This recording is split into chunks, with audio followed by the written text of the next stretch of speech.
Hi hello, నేను మీ RBS రాజు. ఈ వీడియోని మీరు పూర్తిగా స్కిప్ చేయకుండా చూడండి. తండ్రి డ్రైవర్, కొడుకు విజేత స్ఫూర్తిదాయకమైనటువంటి కథ. మన జీవితంలో సమస్యలు ప్రతి ఒక్కరికి వస్తాయి, కానీ వాటిని ఎలా ఎదుర్కొంటామనే మన విజయాన్ని నిర్ణయిస్తుంది.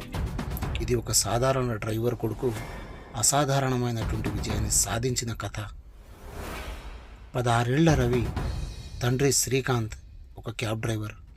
రోజు పొద్దున్నే లేచి కష్టపడి పనిచేసే తండ్రిని చూసి రవి బాగా చదివి కుటుంబాన్ని పైకి తీసుకెళ్లాలని అనుకున్నాడు.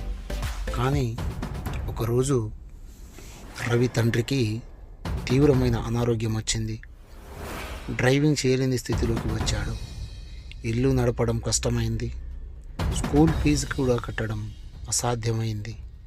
ఆ పరిస్థితిలో రవి వెనుకడుగు వేయలేదు. అతనికి టెక్నాలజీపై ఆసక్తి ఉండడంతో ఆన్లైన్లో చిన్న చిన్న ప్రాజెక్టులు చేయడం మొదలుపెట్టాడు. మొబైల్ రిపేరింగ్ నేర్చుకొని పనులు చేశాడు. డబ్బు ఆదాయంగా రావడం మొదలైంది. కొన్ని నెలల కృషితో రవి తండ్రికి చికిత్స చేయించాడు. తన సొంత డబ్బుతో కొత్త కారును కొని తండ్రికి గిఫ్ట్ ఇచ్చాడు. ఇప్పుడు రవి ఒక చిన్న వ్యాపారం పెట్టి మరింత అభివృద్ధి చెందుతున్నాడు. ఈ కథకు మనం ఏం చెబుతుంది? జీవితంలో కష్టం వస్తే భయపడాల్సిన అవసరం లేదు.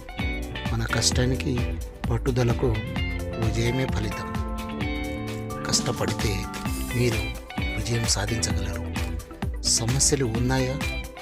నీవు లొంగిపోయే వరకు అవే గెలుస్తాయి. ప్రయత్నించు, విజయానికి దగ్గర పడు. ఈ వీడియో మీకు నచ్చినట్లయితే లైక్ చేయండి, షేర్ చేయండి, మన ఛానల్ను సబ్స్క్రైబ్ చేయండి. చూస్తూనే ఉండండి RBS Raju YouTube channel. Thank you so much.